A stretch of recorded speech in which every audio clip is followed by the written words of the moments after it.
জয় যিশু। বন্ধু, আজকের ভিডিওতে বাইবেলের এমন একটি মজার এবং গুরুত্বপূর্ণ গল্প শেয়ার করব যা অনেকটা রূপকথার মতো।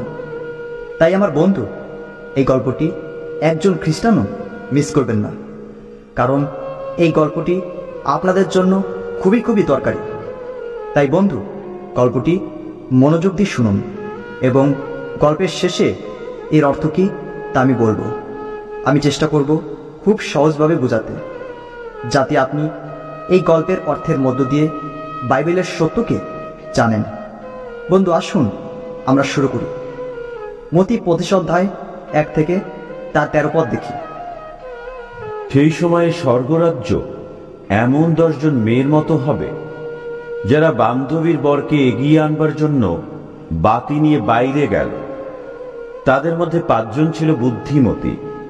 বুদ্ধিহীন মেয়েরা তাদের বাতি নিল বটে, কিন্তু সঙ্গে করে তেল নিল না।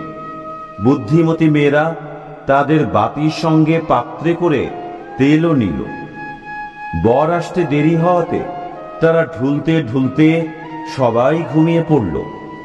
পরে মাঝরাতে চিৎকার শোনা গেল, ওই দেখো বর আসছেন, বরকে এগিয়ে আনতে বের হও। তখন সেই মেয়েরা উঠে তাদের বাতি ঠিক করল।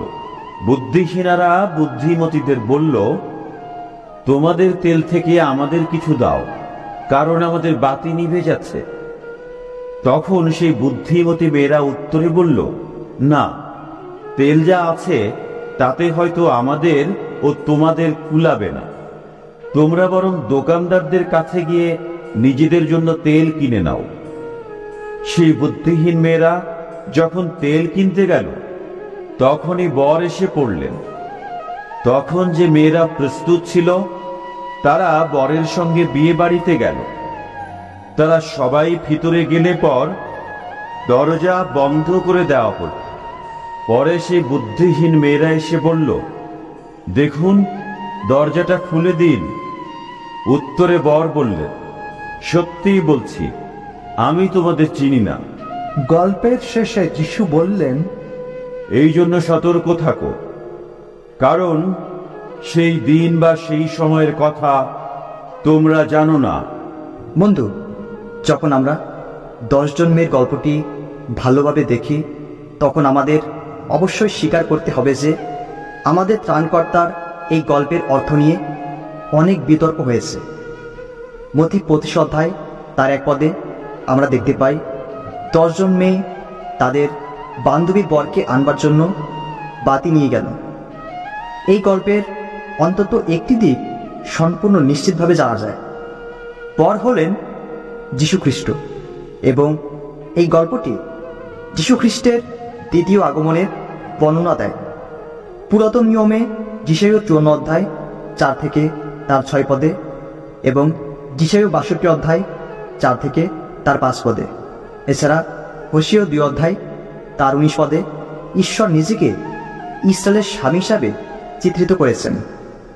এবং নতুন নিয়মে জোন 3 অধ্যায় 27 থেকে 30 পদ এবং মতি 9 অধ্যায় 15 পদ, এছাড়া মার্ক 2 অধ্যায় 19 থেকে 20 পদ খ্রিস্টকে মণ্ডলীর বর হিসাবে চিত্রিত করা হয়েছে।